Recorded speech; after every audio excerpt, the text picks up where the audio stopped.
everyone, it's me and my good buddy Fable. We're the partners in crime and time and what other analogies you want to put on here that rhyme. Well, either way, we're going to look at this. I've actually never played Ultrakill, but I have heard the voice actor because Gage, our mutual friend Gage showed me some clips. No, wait, it wasn't Gage, it was another person, but yeah. It's just, I don't know how he knew the voice actor. But yeah, we're going to head into this. And so, if I forget, I'll say it at the beginning and say it at the end. If you like us to keep watching this, then we need lots of views, because that's how I make the billions and the millions. That's not true at all, but I've never even would know what to do with that kind of money. But either way, if you like us, you know what to do. Also, make sure to check out Fable. He's putting out his own reactions every now and then. Ooh. Also, I will apologize. Go ahead. Huh? Oh no, I found the quote, but you finish your introduction. Oh, I was just gonna say, well, I also want to apologize to people coming on my streams. I haven't been the best mind and haven't been as funny as I usually am, which is me dealing with everyone's craziness. But either way, I will try to get back to that by playing a few older games such as The Darkness and a few other ones that I can't list off the top of my head here. I can speak fast. Anyway, Fable, you found the quote? Yeah, I found it. It's like, Sam, if I die first, promise me you'll wait for me, okay, little buddy? Max, oh, Sam, when I die, I'm taking you with me. I can't tell if that's a threat or a compliment. I think it's more of a grim, it's a grim inevitability. Stupid. Oh, I love them so much. I feel like that's something you would say to me, Fable. It is. It really is. First 30 seconds. All right, we are hemorrhaging viewers. I gotta get my point across. Buy Ultrakill. Okay. You don't have to watch this video. Spend the time you would have spent watching it, buying and playing Ultrakill. For those who need more convincing, prepare to hear me ramble about something really, really special. Oh, he used the Burning Abyss cards here. The Burning Abyss cards are basically Dante's Inferno with demons, because you literally have Dante, the Traveler of the Burning Abyss. Oh, okay. As far as I remember, they aren't that great, but yeah. Dante is like their fusion, their Xyz, and their synchro. As far as I remember. Just different versions of Dante. When you play an old shooter like this, or the games that inspired it like Doom, Duke Nukem, or Quake, what's the last thing on your mind?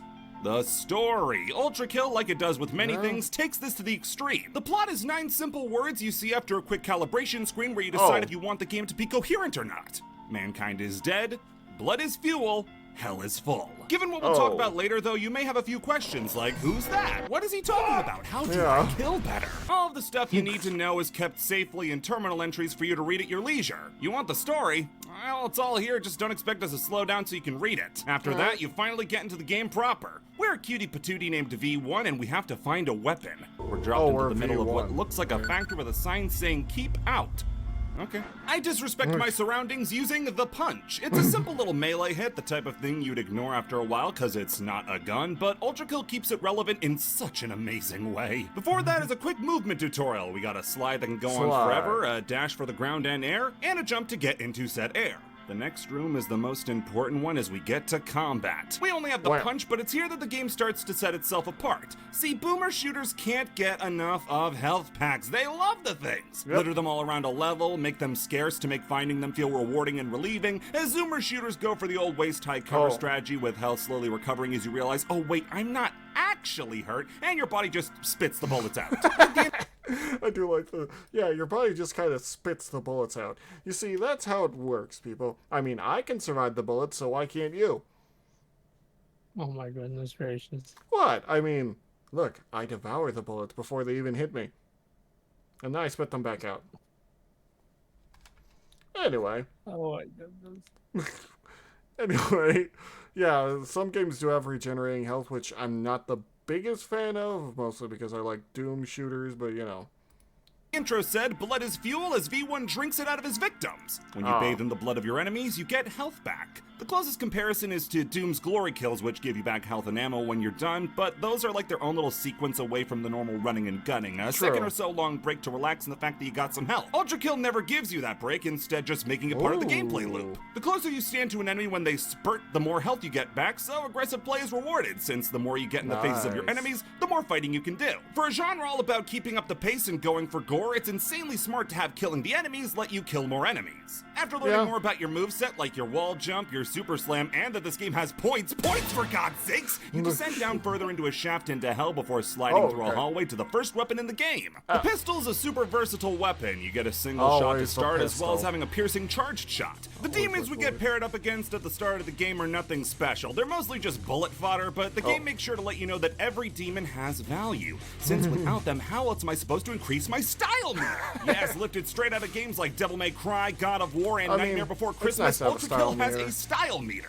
You get a higher score the more stylishly you dispose of your enemies. Kill a lot at once, kill them with precision, or kill them in unique ways like swapping out weapons quickly or just using your basic movement techs like the Super Slam. Taking the style meter out of character action games and putting it into a shooter is a great idea, incentivizing players to play how the game wants you to, fast and violent. The only other game that I've seen use a sort of style like this that gives you points, which would be Bulletstorm, but I don't think a lot of people played Bulletstorm. Yeah, I don't think that many people played it. Yeah, it had a lot of funny things, and at one point you control a giant Mechagodzilla. Huh. Yeah. It's apparently because you're controlling a giant resort, and they made this little thing to basically give a remote control Mechagodzilla. At one point, the guy just yells out, "No one would thought they would die to a child's toy!" It's great.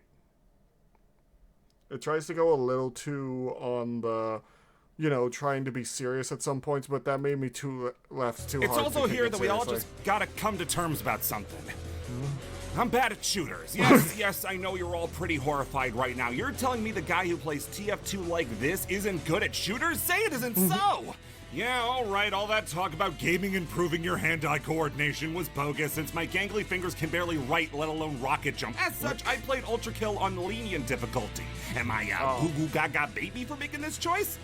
I'd say not, but more for pride reasons. I beat Chicken Little on hard. I'm fine in that department. The more so because Ultrakill is far from an easy game no matter how you play it. When you get a handle on just how much is going on in this game, having enemies hit you a little less than often isn't really gonna be a difference maker. Back to the game though, and after getting out of that room, the game gets you comfy with using the environment to deal with enemies. Glass floors can be shot away to send demons to their second death, as beautifully shown in this room made out of nothing but glass. Nice. The next room introduces these lanky sons of guns and their projectiles. After killing the first two, we start mingling with demons. Well, I like long walks through blood, hot blood showers. I really just want to talk about blood. This teaches you to prioritize your targets. The little guys running around aren't really anything to worry about, but getting hit in the back of the head with a projectile can suck. The next room, though, is the most important room in the whole game. With one text box, this game goes from a good retro shooter to the best shooter I have ever played. You can deflect shots. So almost every enemy in the game has an attack that with can your be knocked punch. back with the punch. V1 has the God Hand and is here to smite these demons with their own attacks. Yes, you can parry them. Oh, this opens the doors. Also, what did you send me? This is Salmon Matt's quote. Let me see. It was stirring guy voice of the commissar with just the right kind of hair-raising case we can wrap our overactive adrenaline glands around. Are you talking? Oh, yeah. Are you talking dirty? Yeah. Parrying is another thing brought over from action games, and it makes this game so much deeper. When you first learn it, it's all you're ever going to want to do. However, the hitbox to do it right is tight. You have to time it perfectly, and sometimes it may not be a better option than just shooting them with the gun. But on the other hand is the enemy's orb, and how it would feel really good if I sent it flying back at him with a new explosive property. In these early levels, I say clear out any immediate threats and then just take the time to practice. It's not an easy process to learn. You're going to be on death's door a lot in your pursuit of cool, but don't you want to learn a sick kickflip even if the price is being in a full body cast? The rest of the level is more of the same, which you're going to need to learn just to figure out how your fingers work again, even including a secret area where you can score some more points before your first boss fight, Malicious Fate. face. He has 2 attacks, 3 orb shots, and a big yellow laser. You can parry both of them, but in all likelihood, you're gonna be rusty, maybe even die. Luckily, the game is very generous with respawns, as it just docks your grade at the end. Yes, you're given a grade at the end. As you can see here, I'm all but perfect. So flawed, but I did manage to get past. That's a good grade, right? I also missed most of the secrets, but I did complete the levels challenge. Getting all these sweet points is in service of getting you upgrades. The first one you can get is the coin. The coin is an alternate pistol mode, which lets you flick a coin and then shoot it in midair for a guaranteed headshot. This is by far the most prolific thing to come out of this game and is the most popular weapon. People cannot get enough of this thing. I mean, and I the would like super to high try. skill ceiling that comes with it. People can perform feats of gaming Dear godhood God. with 1 measly shekel, and the videos on it are nothing short of glorious. But me? How are you missing that? Dude. Oh, this is making me angry. Yeah, I'm sorry, but I'm just not talented enough to do this. I can't pull off coin shots with anything resembling consistency. I honestly prefer the regular pistol's charge shot most of the time because I can pull that off. And in a game like this, I'd rather put the safety of the regular pistol There's no one to shoot above the there. flash of the coin. Also, it just doesn't really gel with how I like to play first-person shooters. It's nothing against the coin, obviously. It's a problem with me. Now, could I simply train and be better at aiming to be able to use the coin more consistently? Yeah. Of course I could. Am I gonna do that? Later, I'm busy. After sneaking into a hidden area, you get the chance to sneak a peek at this robot sponsored by Cat and how they are making me look bad. Eagle-eyed viewers may also remember him crossing the door at the room's entrance. Are they my friend, or are they here to kill me? Questions for later. All that matters now is moving forward. This level introduces a new trap, these hydraulic presses that turn demons into lemonade. You can get plenty of bonus points by luring demons into them, just make sure you're using your brain when you're around them. After that is a really fun room where you're parallel with the sword machine and have to clear yours out quicker. Oh yeah, keep reading, hotshot. You may have a cool sword arm and a shotgun, but look what I can do. Wait, let me just... Try that again. Suck it, nerd! One more crusher room and the level ends with me failing the challenge to People find the has told secret that to me. encounter. Which one? On to the next I level and we didn't get a more do vertically oriented said, affair. "Suck it, This nerd," tall to me. shaft gives us a chance to not only see how I high we have can that. jump with the super I slam, love as that, chaining right? slam sends you higher and higher, but also hit your head on the roof with a well-timed slide. The next room is the one I recommend perfecting your parry on. As you can see, after playing for less than 20 minutes, I was still trying to get the hang of it. I'm going to need to learn really quick though as we encounter a new type of enemy. It's really lousy at aiming, seeming to think that I'm really tall and thin like a telephone pole before realizing that I'm actually very short and thin like a telephone pole, except not no. These guys are really easy to deal with. You just gotta aim for the Really? head. Oh, There's no- where's the head? off to the Can side you right there. find the head? Very good! Next, we finally square off with the swords machine named... Swords machine. Well, I guess Betty wouldn't have worked as well. Swords is a tough cookie, especially with just your pistol, but the tide turns when you parry one of their moves. They turn red and get enraged, moving much faster and hitting much harder. The bonus is, though, damn. they're left standing there for a few seconds where you can just unload shots on them. You can also still parry them while enraged and it will stun them again. Luckily, Damn. Swords Machine flees after you deal half their life bar and they drop a new weapon. The shotgun. And this is where the real game begins. The shotgun is a shotgun. Simple spread shot with a grenade launcher alt fire. Where the magic begins is in a simple lesson about how bullets work in Ultrakill. See, you can parry most attacks in the game, ones that don't fall under the purview of hit scan. This includes attacks like the malicious face's laser and your own pistol. Isn't hit scan is your shotgun's blast. So if the timing is right, you can parry your own shotgun blast to make it explosive and more deadly. Or as it's affectionately referred to, you punch the bullets out of your gun faster than you can shoot them. I feel really bad for discovering this when I did, because when I found it out, I realized no other shotgun would ever satisfy me the same way again. On top of that, it entirely ruined my playstyle, as now this is the only thing I ever wanted to do. Pistol? Nope. Other weapons you get later? Not a chance. I just want to punch shotguns. This is the Just want to punch shotguns. This feels like something Platty would do. I'll be completely honest. I mean, honestly, that sounds about right for him. I'm not even sure Platty's played this game. He probably has. He's played a bunch of different games as we've known him. But yeah, this is I really should play this game. You should. It seems like the kind of game you would enjoy, honestly. Yeah. It definitely is. Like, there's literally no doubt about it. Oh, I need to play these games. Yeah. If I had money. most fun thing in the entire game to me. Nothing comes close to timing a parry so right that V1 essentially makes the bullets come out harder. The one issue Listen, this is why I need you guys to watch these videos, to fund my gaming addictions. This is why we do this. Oh my God. It was never about making cool stuff. It was always the gaming addictions. Always the gaming addictions, okay? Alright, let me read this. Yes, another Sam and Max. So I'm hoping that after getting a punching bag for Elvis, Max would stop hitting me all the time. I love this. It's like, Yeah, go ahead. that's how I show affection. Oh, could you stop loving me so much before 6 a.m.? No way, Sam. I can never stop loving you. It sounds like something Flatty would say. Yes, it is.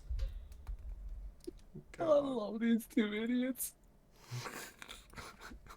Is that it's a real pain to pull off at first. You gotta time it perfectly, and the timing is just a little off from what you'd expect. It's not punch and shoot at the same time. It's shoot and then like 1 microsecond later punch. The footage you're about to see shows how hard it is as I consistently miss it, but rest assured that the game knows how hard it is and helps you out with it. At any time, you can leave the game to go to a mode called the Sandbox. I think my dad used to take me here when I was younger. It was looks a lot like higher Gmod. fidelity back then. Here you can set up any that's sort of the scenario Gmod with enemies, Sandbox. weapons, Yeah. all for the sole purpose of getting you better at the game. I spent a good while here perfecting the timing on the art of projectile acceleration, and when I learned it, it was so much fun. It's not always going to work. It's going to take a while to get the muscle memory down, and even then, it's not always going to be the best idea to do it in the first place, but God, I can't help myself. The next few rooms are getting skimmed over, not for lack of interesting detail, more so because the gaming quality on display makes it look like I hold my controller the same way they do in ads and movies. I just wanted to do some cool shotgun tricks, don't blame me. After a quick climb up some stairs, Swordmachine comes back to avenge the gun we took. Their moveset is massively pared back thanks to the whole one-arm thing, but sadly we didn't take the arm where all the attacks are coming from. They're still super deadly with just the sword, but with parrying we can scrape out a win. Next level, and if you look here, sports fans, it's painfully obvious he wants to go for the shotgun parry, but he's so bad at games he can't manage it. After that is another standard room, but the real prize is off to the side. There's an overheal orb in there that can get us to 200 health, but in front of us is 2 malicious face. These 2 friendly faces herald how malicious face is now a common enemy you're just gonna have to put up with from now on. It's a major test to see how you fare against 2 bad dudes at once, but also emphasizes how movement is vital to stay alive. The last level of this stage has us taking a break from murder and instead indulging in our base Mario instincts. You could take a little obstacle course off to the side to clear the gap, or be cool like Sonic. After that is a room with a locked door. Well, it looks like I just gotta wait for someone to come and open it. Oh, Statue Man is here. He ain't happy. Oh, there he is! Cerberus is the first proper boss of the game, and he's exactly what you'd expect him to be. A limited moveset that hits like a pillowcase full of doorknobs. He can charge, stomp, and toss his orb at you. You can dash away from his charge, hop over his stomp, and pray that the orb doesn't shatter your skull like so many birds against so many baseballs. It's a thrilling fight that leaves you in a sweat trying to figure out how to get around it when all of a sudden...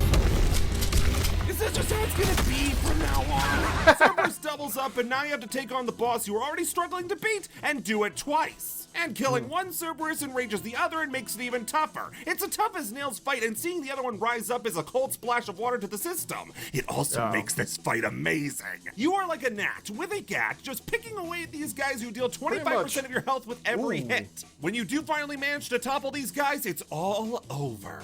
The tutorial is all over. Yep, that's right. The real game is waiting just down this hole. Come on, come on, come on. Yeah! Yeah! What? Woo! On to the next world! Okay. Psych, we're actually going back to really level 2. about See, that. when I said secret area, I wasn't talking about the early fight you can have with Swordmachine. If you manage to find the hidden blue skull, you can access the hidden level. Every stage has a hidden level that switches up the normal gameplay to something new. For the first level, it's something wicked. Here we have a skull and it needs to get onto a pedestal. Sounds easy enough, but...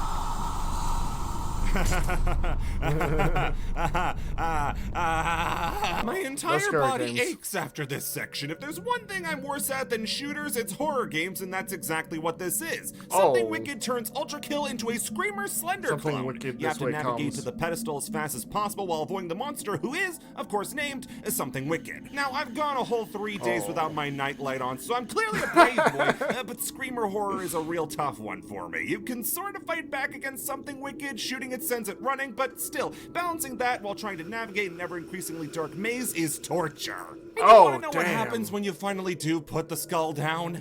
Boss fight. Oh, red skull I now. don't want to play video games anymore. This is a cooking channel again. The recipe calls for a cup my of milk, goodness but all I gracious. have is this Ganondorf amiibo. That should work. So now you have to run. Just puts a Gandorf amiibo in there. Oh, that's wonderful. Oh my god. Fable, do you know how to cook? Yeah, kind of. I'm not like, I can get like simple things, nothing too fancy, but yeah. Yeah, same here. I can't do that much, but I still have fun every once in a while. Run all the way Yeah, back I through like the baking. maze to find the real pedestal and get out. Yeah, I don't really bake, but yeah. The cruelest part of all? When you finally figure out what to do, the section takes less than a minute to accomplish. Just dash to the first one, a quick left slide like you've never slid before, and you're done. Your reward for doing this is a... Huh? Well, honestly, if I created the species that made Donkey Kong, I'd say the same thing. Oh, by the way, to the first one, a quick Okay, left I wanna slide see like what you've that never said slid again. before, and you're done. Your reward for doing this... Mankind is a failure. Free will is a flaw. Let the evil of their own lips consume them. Then I shall begin again. With my word is law. Huh. Oh. That's, worrying. Quite a bit. That is This actually is, kind of worrying. Well, honestly, if I created the species that made Donkey Kong, I'd say the same thing. Oh, by the way, you want to know what the best part is? The better part than the last best part I said. The monster chasing you? It's this. What? It's just a pissed off stick. On to the next stage, Limbo, and this game thinks it's one step ahead of me while I'm about to do a two-step all over this stupid level. Guns blazing, let's go! Oh. I get it, limbo. It looks serene. Aw, Malicious Face is all tuckered out. So this level may look calm and serene, which, given what we just went through, Oh, is those are weird, walls. but it's immediately unsettling. First off, all the natural sounds are coming out of hidden speakers, and we're not Yeah. nearly as free as we once thought we were. Here we get introduced to the skulls that act as room keys, which we were supposed to learn about here, but I did the secret mission instead like a naughty boy. Don't tell anybody or I'll get in trouble. It's only after putting the skull on the pedestal that the stage shows its true colors by sending these pesky drones after you. Imagine if you gave a fly a gun, and that's what we're dealing with here. These guys dear are God. fast, dash out of gunfire, and explode when killed, making them seem annoying at first until you realize that you can make the explosion blow up enemies too. Oh, Nice. crap. 1 second, guys. I got a text. I just need to answer that right now. I'll be right back. Oh. Oh. And Minigun. there. What the f happened? The Nailgun is our newest weapon, and it's Oh, got some Nailgun. funny things about it. First off is the fact that it's the only item in the game with an ammo count. Shotgun and pistol are presumably fueled by anger and don't need bullets, but the Nailgun is a special little sausage and needs to recharge its ammo over the course of a few seconds. This kind of takes the gun down a few pegs, as the other two can be whipped out whenever you need them to do damage and are super reliable. If you're in the middle of slaughtering demons, you need something that you can depend on, and an ammo system makes it undependable. But what's the Yeah. upside? Death. The Nailgun is amazing at reducing enemies down to atoms and turns Malicious Face, a boss, into a complete joke. Its ult fire is this weird nail that will cause the other nails to hone in on a target like a swarm of bees and deal damage, but it's only useful in big encounters where you don't have as much breathing room to worry about how fresh your kicks are while doing it. I will Makes say that sense. this weapon is all but a cheat code for style rankings in this game, since this hallway just gives you the Ultrakill rank for basically free. I should feel unfulfilled since this was basically handed to me, but f you, I did it. In the final room, there's a glass ceiling that, when broken, lets us hop up to find a little tablet with an eye on it, and pressing it says that something big has been set in motion for later.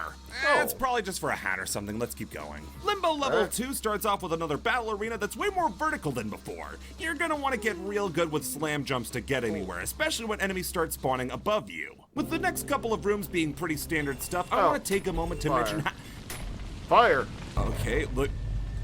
Oh. Oh, so that's what this level is Burning called. world. Street Sweepers are a new enemy with flat-out unparryable attacks. V1 is Oh. a tough boy, but I don't think they can quite punch away fire yet. They're super fast, run at you like the standard mooks, but Keeley have firepower to back it up. Also, they're not demons like the rest of the enemies. These are also robots. Why Make the is that? robots? Well, I don't know. Play the game to find out for yourselves. It's a really interesting idea to take Limbo, which starts out as a shock to the system by being serene and downright placid, and then immediately in the next level burning it to the ground. Yeah. On to the next room, and Why is sadly we that? don't get to stick around in the burning Limbo for much longer as we're back to the palace-like rooms of the last level. I even found a cheeky secret to overheal to 200 health, and I'm feeling pretty good. So not only is Malicious shown up as a regular enemy, now Cerberus is too. I'm not sure if boss Cerberus and enemy Cerberus have the same health pool or not, but if they do, it's amazing how enemies in Ultrakill never tend to get you the same way twice. Cerberus is the first real roadblock of the game for new players, and if you beat him there, you won't have any trouble here, especially since the room is conducive pretty to nice, trapping him to honestly. stop the shoulder bar. Learning how you Once do you it. kill him, you can go into this room to get a collectible, or destroy some false walls for a secret. We get locked in a dungeon with a horrifying green light in it. Oh, Tannerus rodent.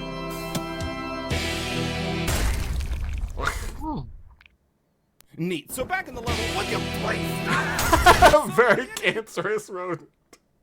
I know it feels like if I ever punted Platty. He would show a health bar and then one punch. Oh my god. Like Platty gets a whole health bar, then I just punt. Ooh, he's gone. He's gone. All the way across the field. Initiated, this is a reference to the YouTuber Civi11. I know Oh. there are other YouTubers besides me, but they exist. He's a creator most known for his shooter reviews, and he's incredibly good at them. After picking up Ultrakill early on, which is exactly how I first learned about it, Hakuda, the developer of the game, put this in as a send-up to him since he's one of those channels with lore. Oh. Cancerous Rodent is obviously a joke and a very funny one, but Very Cancerous Rodent is anything but. He's got projectiles that only he can fire and are basically just recolors of the regular parryable projectiles, but they're all his, so he's got that going for him. It's a really sweet tribute to take Not the bad. time to program something like this and include it for an early adopter of the game who got a lot of eyes on it. This Yeah, leads us that's to the nice. second tablet, and after that we can get back to the level. The last arena does a good job of setting the street sweepers apart from the rest of the enemy roster, since they're the only ones in the room that only spawn on the floor. They're essentially a trap for falling off the platforms while dealing with the other threats. After you take them down, though, you're on to the third stage. This is the stage that took the most time, not because it's hard to get to the objective, but because of bullheaded stubbornness. It's super simple. Go either through the red door or the blue door and grab the skull to open the door. Alright, There are that's two pedestals, fine. but you only need one. I decided to go to the blue one since it's not the color of apples. Not really hard in any way. Every room is a simple affair of getting to the end until we square off with a Cerberus. It's here that I put another shotgun technique to good use. See, by quickly swapping between shotgun mods, grenader, and overpump, the animation of swapping not only cancels out, but is faster than the shotgun's regular reload.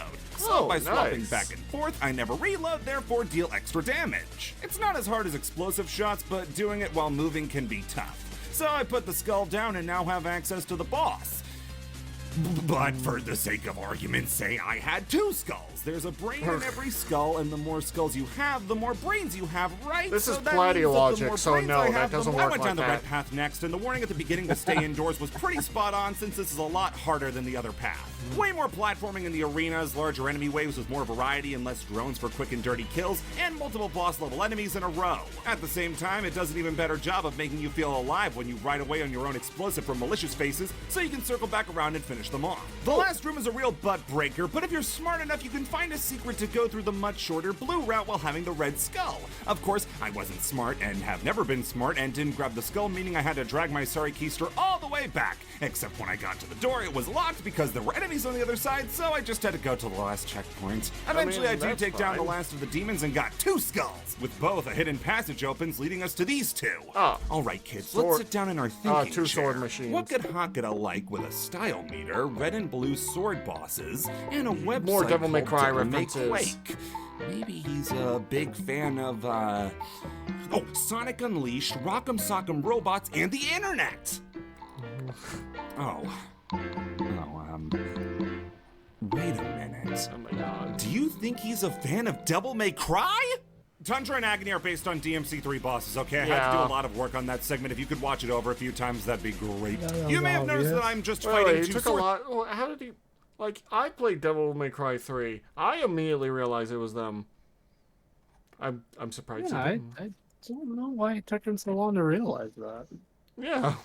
Machines, one of whom is always enraged regardless of if you parry him, and the other one has access to all of Swordmachine's phase 2 attacks, on top of them both still having the shotgun. You may also remember grisly deaths at the no hands of Swordmachines last time, but while it's no walk in the park this time, I managed to kill them both first try. When you kill Agony or Tundra, their partner will revive them to half health, and it becomes even more not about just dealing damage, but keeping one away from the other if you already dealt with them. It's super tough, but I can't describe what a power trip it is to take on a boss from a few stages ago, fight 2 at once, and win. This is a great measuring stick to show how in just a little time you're already way ahead of where you were before. This gives us the 3rd tablet, and we move on to the level's boss. Hideous Mass is a heck of a bullet sponge. He can take a massive amount of damage and pair that with a lot of his body being armored, and the main challenge comes from just making sure you can focus on his attacks and not just hurting him. His attacks are fairly slow but hit hard, along with the tether that holds you in place. My recommendation is to go for the overheat add-on to your Nailgun, which turns enemies into protons. Use the original Nailgun's alt fire to make sure your shots always hit, and then wail on him. Also, his tail is a secret weak spot, so don't be afraid to aim for that when he's huddled up. Or if you really want to show this damage sponge, just pair it up with some soap. He reacts like a Yu-Gi-Oh player to the concept of washing.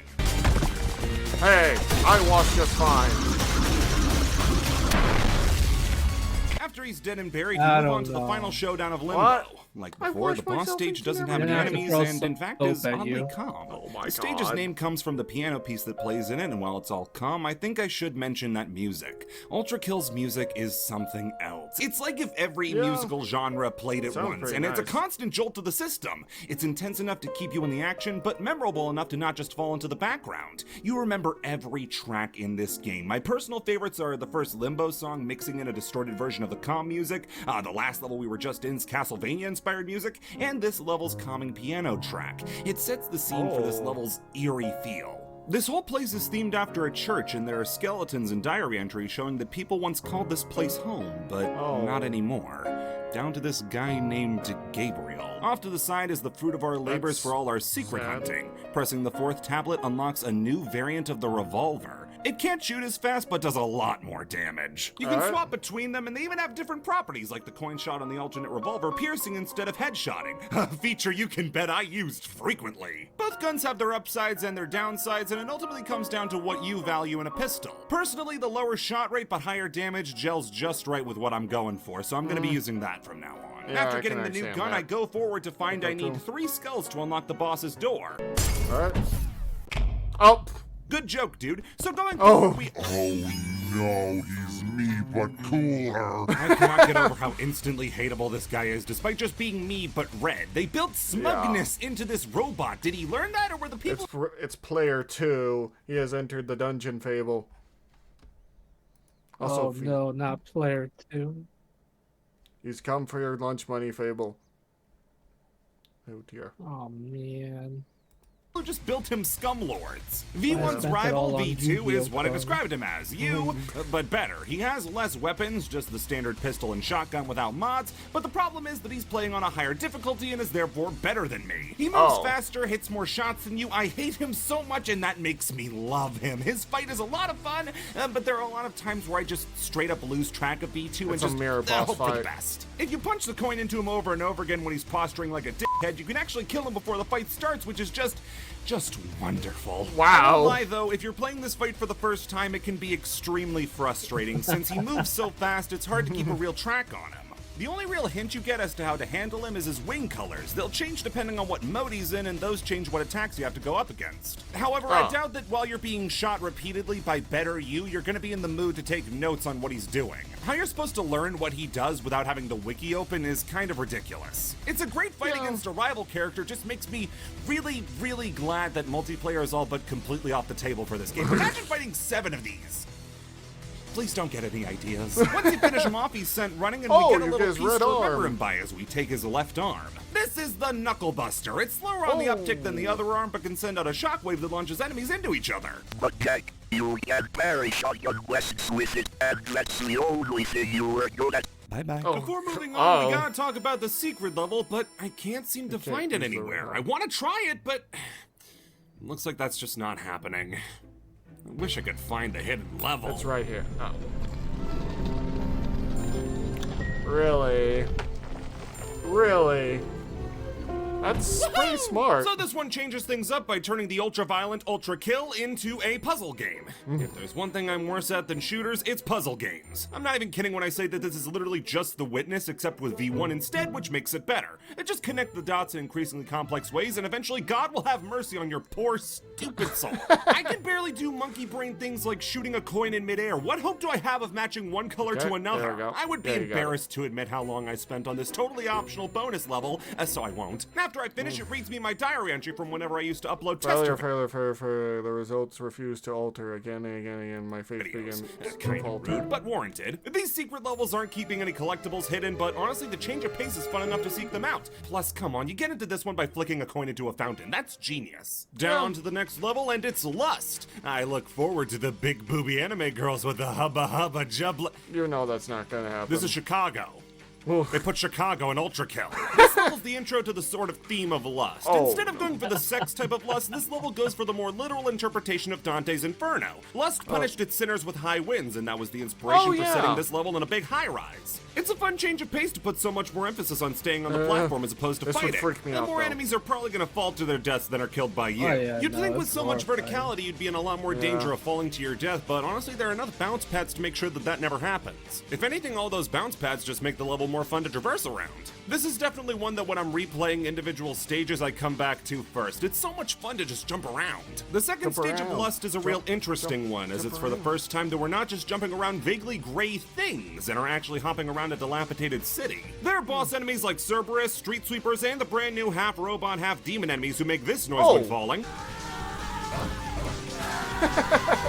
Well, I gotta get in on that. Now, you son of a bitch! You can even find your way into a few different buildings and find the corpses of the previous inhabitants of the town. For those of you who are in it for the lore, this is the level for you. You hear tale of a great king named Minos who was struck down by the previously mentioned Gabriel. Everything we've heard about this Gabriel figure paints him as pretty heavenly, what would be stained glass windows in the church level. On the other hand, King Minos is shown as a pretty cool dude, so why did Gabriel have to kill him? These are all questions for later, as deeper down the level you can climb up this staircase before coming to a room with your new best friend, the rail cannon.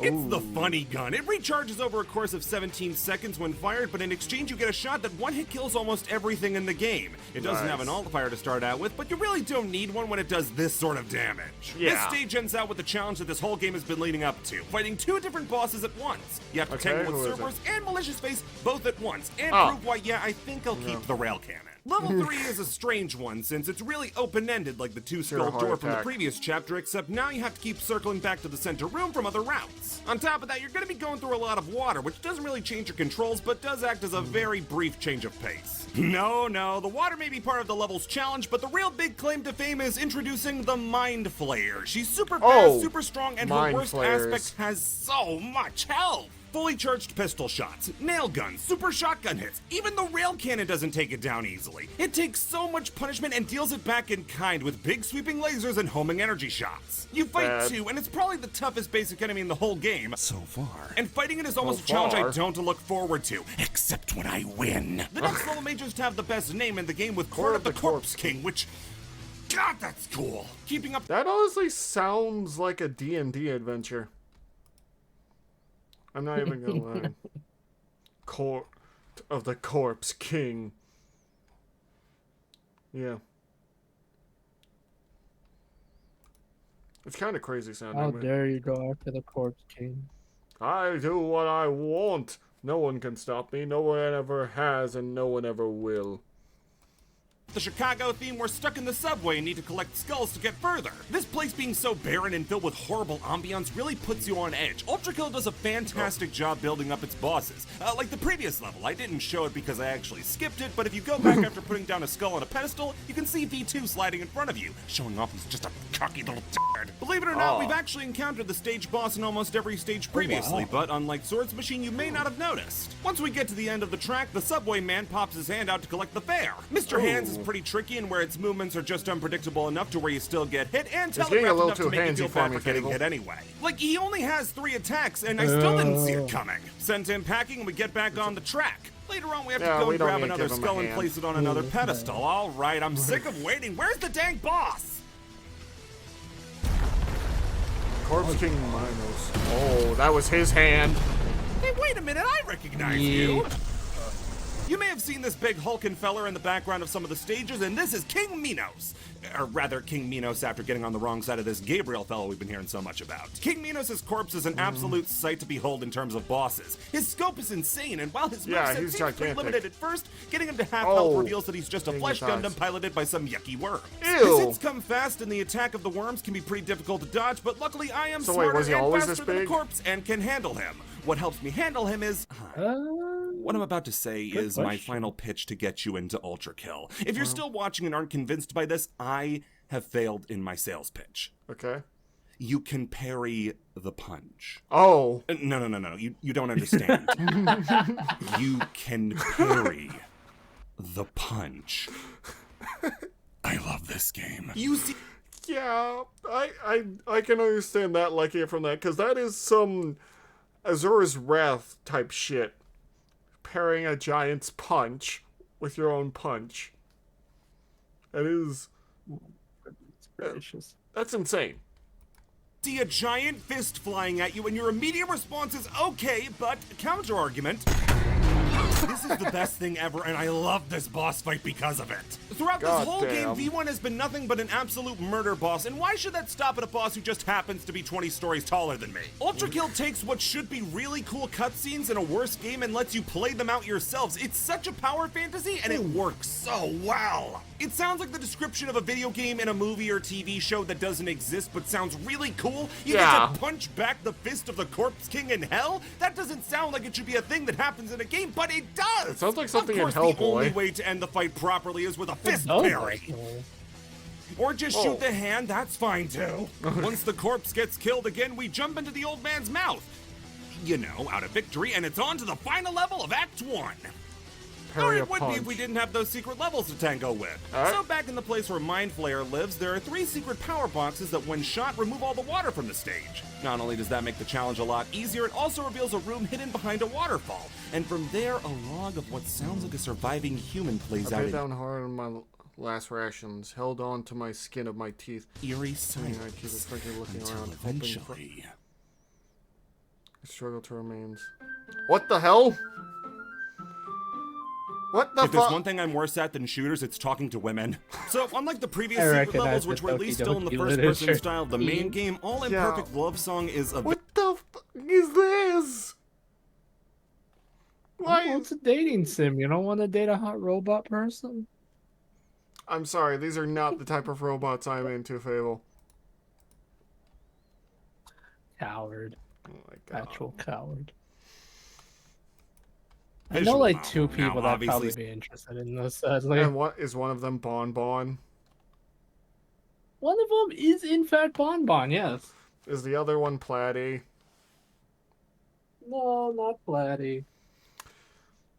Oh, not Platy. Platy wants a Dami Mommy Deluxe, apparently. Oh my god. This is legitimately thing he said. I'm not even making this up. Yeah. So it says the prettiest girl in town. What the fuck are these guys on crack? What is going on here? I don't know what to say. I am flabbergasted of all this. I have no mouth and I must scream, except I have a mouth. But yes. Coward. Let me send that a bonbon. I legitimately want to get the reaction. Oh my god. You know what the reaction's going to be. I know, but I like to talk to my friends, alright? Anyway, I want to talk to my friends. Let's see how. You talk to me all the time. No. Either way, we're going to head back into this. Have you already sent the image? Yeah, I already sent it to Bonbon. Seeing the prettiest girl in town is just V1 in a dress makes this the best one of the 3, but visual novel jokes are a little played out in all honesty. I know it's a big problem in the visual novel community that visual novels have to be the butt of the joke a lot of the time, and I was worried that it was going down a similar route in this one, especially when it starts out with the classic wacky anime misunderstanding going into a deep, long diatribe about the futility of living and how nihilism is the only way to go. Mirage, you know, the prettiest girl in school, slowly goes down this long diatribe about how nothing matters and we're all gonna die someday. But It wouldn't be Ultrakill if it didn't take the smartest route out of this possible. But it's important to remember one thing. You're wrong. You're wrong. Here's why. What starts out as a section all about hopelessness quickly turns into You criticize those who consider our vast intelligence a gift, and yet you also misguide yourself to believe our meaninglessness is a curse. Well, are we truly meaningless? That is the biggest question of them all. a refutation of nihilism as a whole, taking the mantra of nothing matters. Nothing we do matters in the end, and that specifically is why we are not shackled by the burden of expectation, the fear of eternity judgment, or the failure to meet upon ambitious design of what makes our limits time not wasted. What? I just think of the saying of, someone told me a saying, and it really made me feel better whenever I think nothing matters. You know what that was, Fable? What was that? Well, if nothing matters, everything matters. Huh. Alright. Makes sense. It's the exact inverse. If nothing matters, everything matters, because you could just flip that on the head. And flipping it into nothing matters. As someone who struggled with existential dread and dread in basically every form pretty often and is very tired of seeing pure nihilistic outlooks on life, this section was a very welcomed and important breath because we have no greater purpose. We are free to set our own, to create of fresh air. Sure, Ultrakill is far from an emotional game except for the emotion of I am a god. But that doesn't immediately disqualify Ultrakill from having a conversation like this. Plus, the level is hidden away, something you have to go and get for yourself, which makes it fun. And it is the thought that we're tearing down. However, abandoning purpose, hope, choice, goals, pleasure, and will cannot make thought disappear. The fear, however, can subside. Hearing that this section was actually based on the developer Hakuda's own battle with existential dread makes it feel even more like something that should have absolutely been included. That's all while discounting the quality of writing in the sections not about nihilism and the comedy factor of your choices being a choice and it being... That's true. No matter how much time it is, you can always change, you can always heal, you can always be better, and you can always find purpose or meaning to your life. Some people find that through religion, some people find that through the works they're creating, some people find that through anything. There's an older man over on Twitter who draws anime waifus of fate all the time, and he has found that purpose. And I would never take that away from him. Why would anyone want to take that away from him, though? I don't know, weird people on Twitter. Yeah, that sadly makes too much sense. First times, with all that's lost, you will give up and never forget. Stupidly long. So we will always love you. Oh.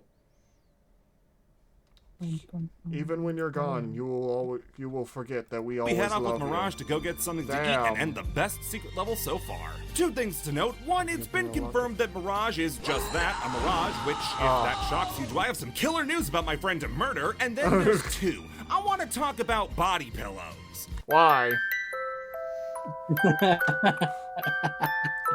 We're not having this conversation again. I'm not. Fable has already tried to talk to Rain about getting me a body pillow even more now. Listen, here's the thing, guys. People, I'm not even kidding about this. There's literally a small number on Mech's community that are actually genuinely interested in buying body pillows of him. I don't believe you. I don't know why he doesn't want... Listen, if why are you so against this? People are actually interested, yeah? Oh my god, if you really want to, go over to freaking Rain's Twitter and complain about how there's not a body pillow of me, okay? I don't know. Or, I don't know, post in this video down there about wanting a body pillow of me, and then I'll send all these to Rain and ask her if she can move it up on her time schedule. I don't know.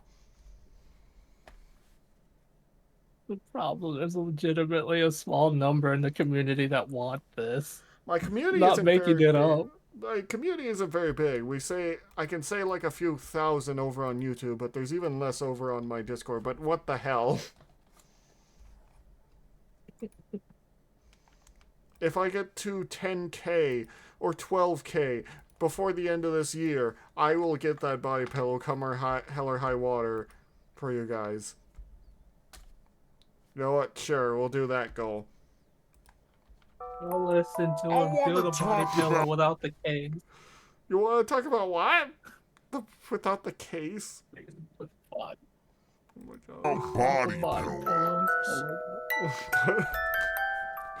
New New Blood, the publishers of Ultrakill, What? have on their site a reversible body pillow of V1 and Mirage that you can buy. Listen, if you don't want to buy the game, you can always support the devs.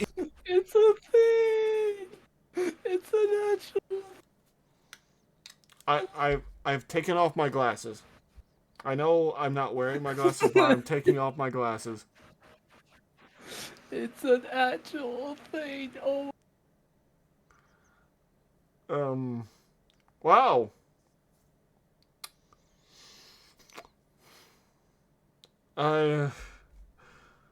Guys, I don't feel so good, Mr. Stark. These people are great. What are you talking about? God.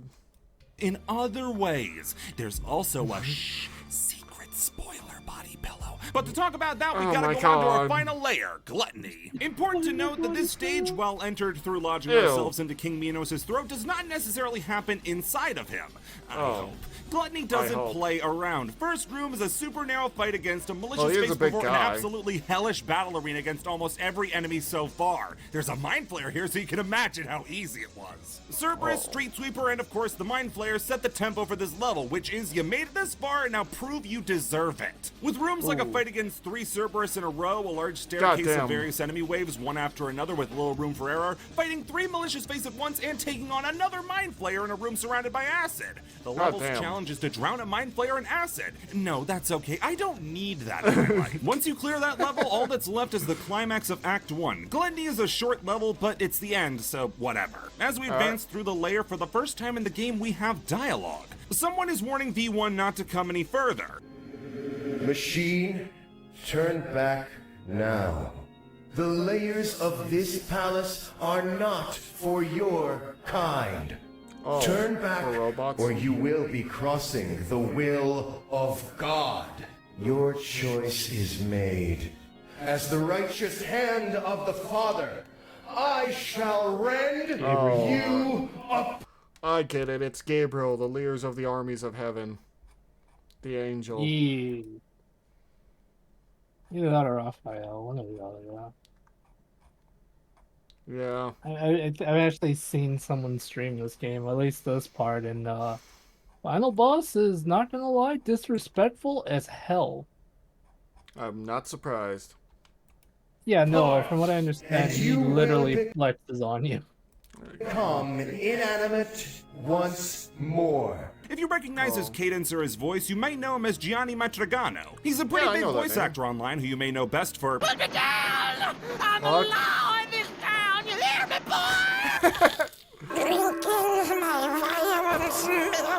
Wait, really? What the hell? Hey, babe. What the hell? a little different. Wow, that was interesting. He has a great range?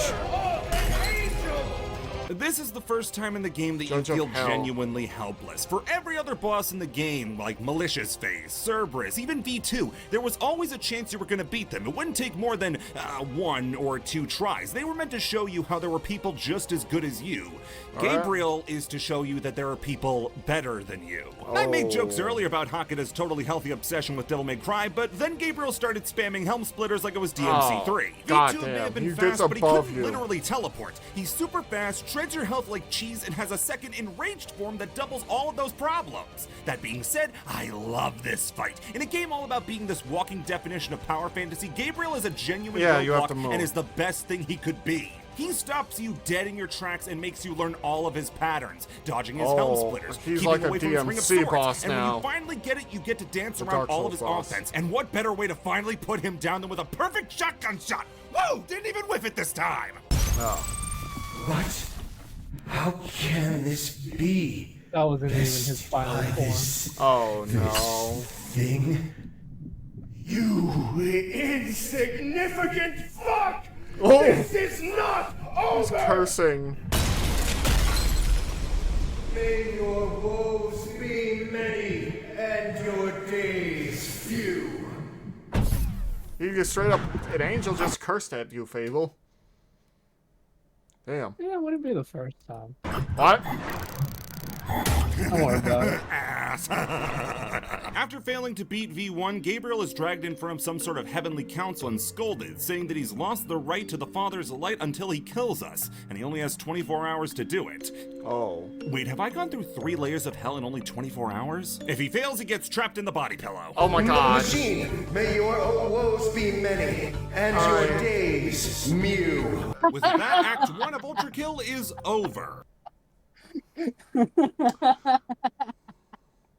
What is my life anymore? I've reacted to strange videos, but I haven't... what? I don't know. I am... I saw that coming. I really saw that coming. I can't. Good lord. I saw it coming. I'm not even kidding. The fact that he said it's a spoiler and then it was Gabriel. I'm like, no, it's him, isn't it? I expect a body pillow of him, because, you know, the gold coloring and such that. I didn't expect him to voice that.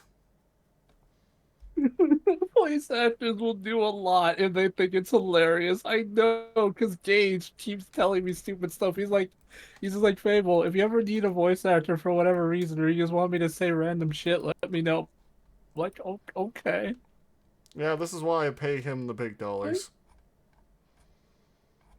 Voice actors are horrible. They're hilarious, but they're also horrible. Yeah.